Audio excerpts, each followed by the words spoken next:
வணக்கம். இப்போ இந்த வீடியோ ப்ரெசன்டேஷனில் நம்ம MCX நேச்சுரல் கேஸ் மார்க்கெட்டில் இன்றைக்கி எப்படி ட்ரேட் பண்ணலாம் அப்படின்றத பற்றி பார்க்குறதுக்கு முன்னாடி இந்த கான்ட்ராக்டில் கடந்த சில நாட்களில் நேச்சுரல் கேஸ் மார்க்கெட் எப்படி ப்ரைஸ் நடந்துகிட்ருக்கு அப்படின்றத பற்றி பார்க்கலாம். ஏன்னா நம்ம புதிய கான்ட்ராக்ட்டுக்கு மூவ் ஆகியிருக்கிறோம்.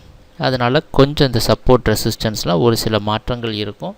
அதை பற்றி கொஞ்சம் தெளிவாக பார்க்கலாம். நீங்கள் பார்த்துட்ருக்கிறது அதே 7 நிமிஷ கேண்டில் ஸ்டிக் சார்ட் தான். ஸ்கேலை சுருக்கி இருக்கிறேன் உங்களுக்கு தெளிவாக ப்ரைஸ் ஆக்ஷனை பற்றி புரியணுன்றதுக்காக. ஜூன் 15ஆம் தேதி இந்த 182 அப்படின்ற இடத்துலேருந்து சப்போர்ட் எடுத்து மேலே போய் மறுபடியும் 186 சப்போர்ட் எடுத்து 192 வரைக்கும் நேச்சுரல் கேஸ் மேலே போயிருக்கு ஜூன் 17ஆம் தேதி.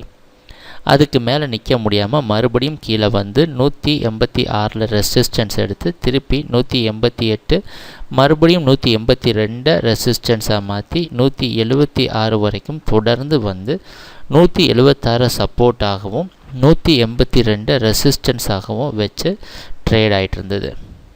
ஸோ இது தான் நேச்சுரல் கேஸ் மார்க்கெட்டில் முழுமையாக நடந்த ப்ரைஸ் ஆக்ஷன் கடந்த சில நாட்களாக.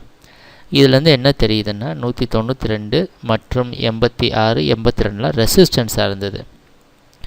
கொஞ்ச நாளாக பார்த்தீங்கன்னா 76 அப்படின்ற இடத்த உடைக்க முடியாத காரணத்தினால தான் நேற்று மார்க்கெட்டில், அதாவது நேற்று மார்க்கெட் இங்கே தான் ஓப்பன் ஆகிருக்கு, கொஞ்சம் ஸ்கேலை பெருசு பண்ணிக்கிறேன். நேற்று மார்க்கெட்டில் ஓப்பன் ஆனோன்னா இந்த 178 சப்போர்ட் எடுத்து 82 ரெசிஸ்டன்ஸ் எடுத்திருக்கு. இந்த இடத்த பார்த்தீங்கன்னா உங்களுக்கு தெரியும் 82 தொட்ட உடனே ப்ரைஸ் கீழே வந்திருக்கு. ஆனால் மறுபடியும் 82 மேலே போய் க்ளோஸ் ஆகிருக்கு.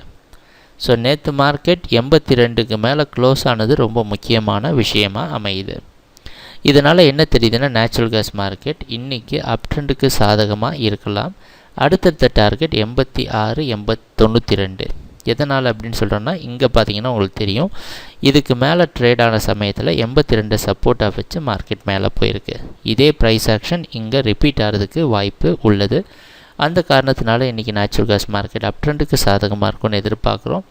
நீங்கள் செய்ய வேண்டியதெல்லாம் என்னென்னு பார்த்தீங்கன்னா மார்க்கெட்டில் சப்போர்ட்டாக 178 சப்போர்ட்டாக வச்சுருக்கலாம், இல்லை 76 வரைக்கும் சப்போர்ட்டாக வச்சுருக்கலாம். 176 கீழே ப்ரைஸ் வந்தது அப்படின்னா முழுக்க மார்க்கெட் செல்லிங்க்கு சாதகமாகவே மாறிடும். அதனால் பார்த்து கொஞ்சம் கவனமாக ட்ரேட் பண்ணுங்கள். நம்ம எதிர்பார்க்குற டார்கெட்டில் அடுத்தடுத்த ரெசிஸ்டன்ஸாக மார்க் பண்ணியிருக்கிறோம். ட்ரேடிங் நடக்கிறப்ப பார்ப்போம் என்னென்ன மாற்றங்கள் வருதுன்னு. எங்கள் வீடியோ ப்ரெசன்டேஷனை தொடர்ந்து பார்த்துட்டு இருந்ததுக்கு மிக்க நன்றி, மகிழ்ச்சி, வணக்கம்.